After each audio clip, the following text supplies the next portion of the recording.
Well, good morning and welcome to Cityline. It is great to be in your home. We have a lovely show ahead of us. Later on, we'll be talking with Emily Nikita Alm. Doesn't she have a great name? Yeah, she does. She is with Downtown on the Go, and we'll be talking about some of the summer events that you want to put on your calendar. Ernst Jasmine from the Grand Cinema is here to talk about movies in the summertime with some of that really great Grand Cinema popcorn. And Chevy is here to talk about the AMOCAT Awards. And if you are somebody who knows what the AMOCAT Awards are, it means you've been in Tacoma for a while. And then right now, I have someone who I absolutely adore. I've had the chance to work with this person twice now on a virtual gala. And I'm talking about Marshall Samuelson. He is the celebration manager. How do you get a title like that? For the Rainbow Center. And we're going to talk about Pride. We are. We are. Oh my God. Does your card really say celebration manager? It says celebration manager. Man, it's official. I don't know if any child, when they're 4 and they're looking at their parents, and they go, I want to be a celebration manager. That's incredible to me. So my dear, how many years has it been? I think I know, but I'm a little foggy, since Pride has had the big street festival. So it's been 2 years. Since 2019 was the last time that we had an in-person event. And every year since then, it was a virtual program. Yeah. So everybody's so excited to be moving back to an in-person event on July 9th. Oh, I mean, just the fact that, this is the first time I've been able to talk with you in the studio. And meeting someone again after 2.5 years of not being able to see you, that, as my wife says, the collective effervescence is there with people. So this is going to be a big celebration. I can just see everybody out there just, having the time of their life. So what will it look like this year? Because every year, when we had it every year, you guys were able to reinvent yourself and do just some amazing things with the festival. So give me a GoPro. What's it going to look like? So the format will be relatively the same. I think coming back after a 2-year hiatus, we wanted to keep things relatively simple. So we'll still have community and vendor booths lining Pacific Avenue. We'll have a main stage that Alma has been very instrumental in orchestrating.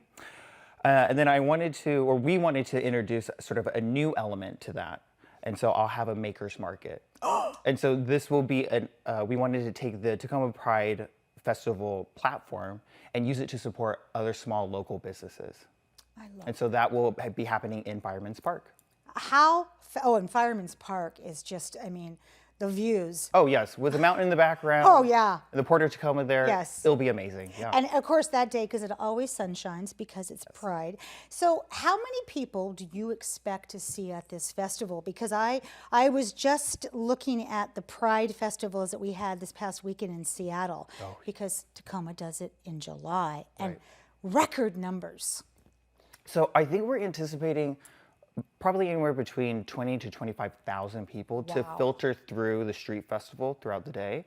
But because I think there's been this hiatus of 2 years, I think there'll be more people. I think more people will want to come out and really celebrate and really show up for Tacoma Pride Festival. And in the political climate we're in right now with people's rights, 100%. We need all of our allies there showing up and having conversations. Absolutely.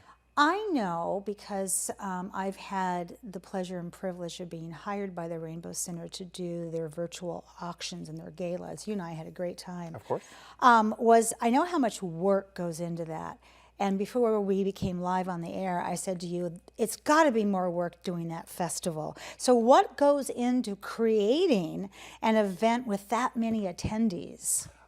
A lot of patience and a lot of late nights, and just like really tapping into your community and your resources, and looking at where you can find support in that. So there's been a lot of support surrounding the other events that we have throughout the month of July. Yes. So some of those partnerships have been with Metro Parks and the Grand Cinema.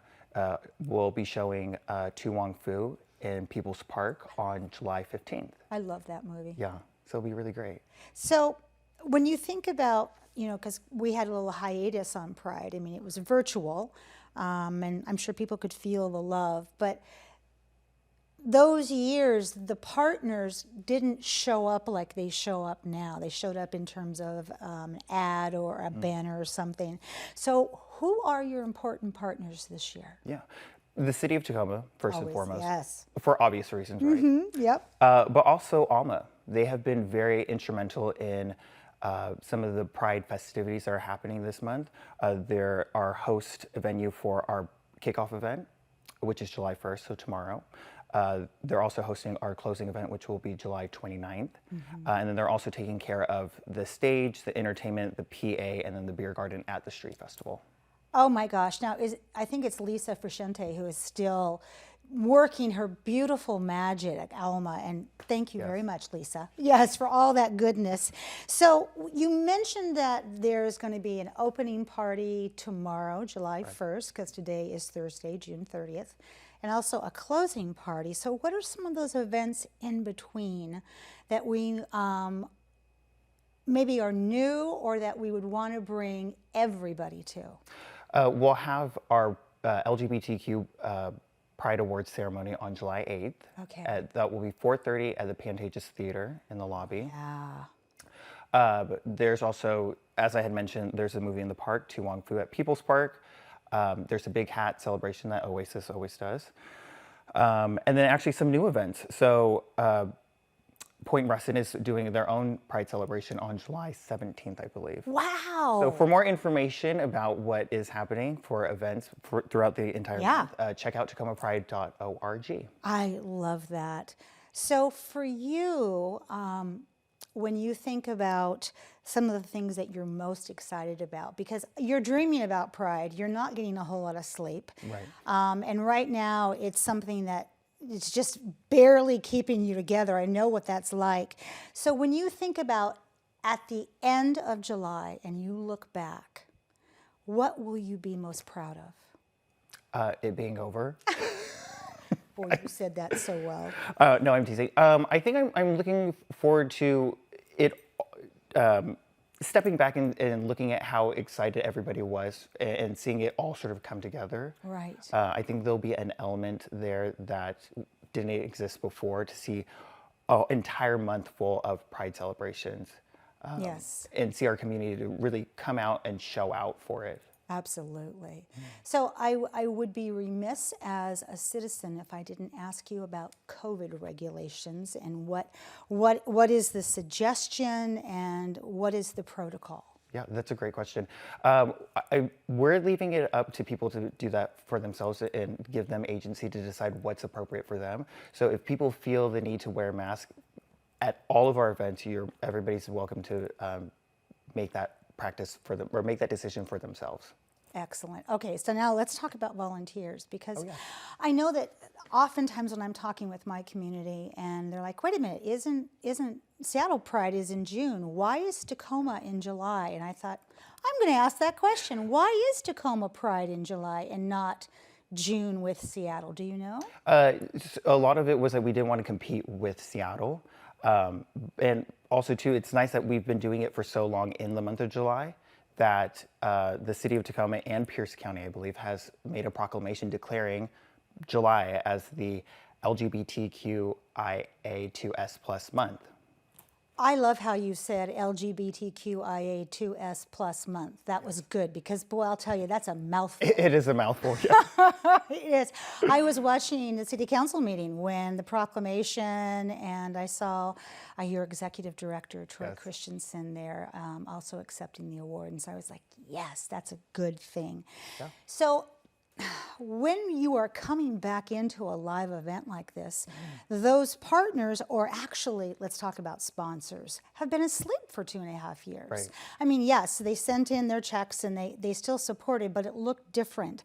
So who are some of those amazing sponsors that just hung in there with you, Marshall, that you just want to give a shout out to? All of our sponsors were amazing, and they've stayed very committed to us. Some of the sponsors I do want to give a shout out to and a huge thank you to is Amazon, Virginia Mason. They're actually a new sponsor of ours.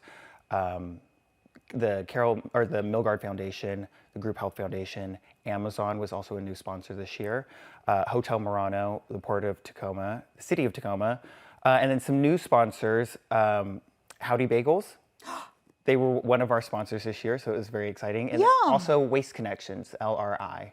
So yeah. That is quite, from bagels to Waste Connections. It's That's kind of an interesting pairing. We'll leave it at that. But that's fantastic. Yes. Oh my gosh.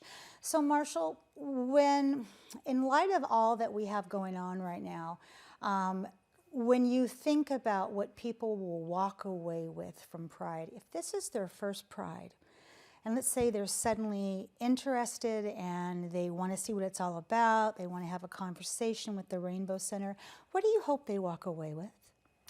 I hope that they walk away with a better sense of self. I hope that they feel validated and heard from coming to our Pride celebration. And when you think about parents and bringing children and children with some of the questions they have these days about fluidity and gender. I know we have the Oasis Center. Will they be there with a booth and have all of their wonderful people there? Yes, Oasis and a lot of other organizations will be represented there, and a lot of these organizations are very LGBTQ affirming. Oh, I love that. Because every year, I mean, whether people know it or not, there are people who attend this event who have not come out. And coming out is your own story, it's your own, and it's your own joy to tell. But to have people to talk to know that there are support groups out there is so important. And the Rainbow Center has the best resources, Yes. hands down. They cradle our community. So I want to say to you, precious Marshall, drink lots of water, take vitamin C, take some naps, and your hair still looks fabulous. Oh, thank you. There we go. Thank you for all that you and your team do. You started this like 6 months ago. I mean, probably after you finished the gala, it was on to what are we going to do about Pride? Correct. Because back then we didn't know. So I look forward to seeing you on Pac Ave. Perfect. Thank you. Thank you, Amanda. We have much more to come on Cityline. We'll be right back after this quick break.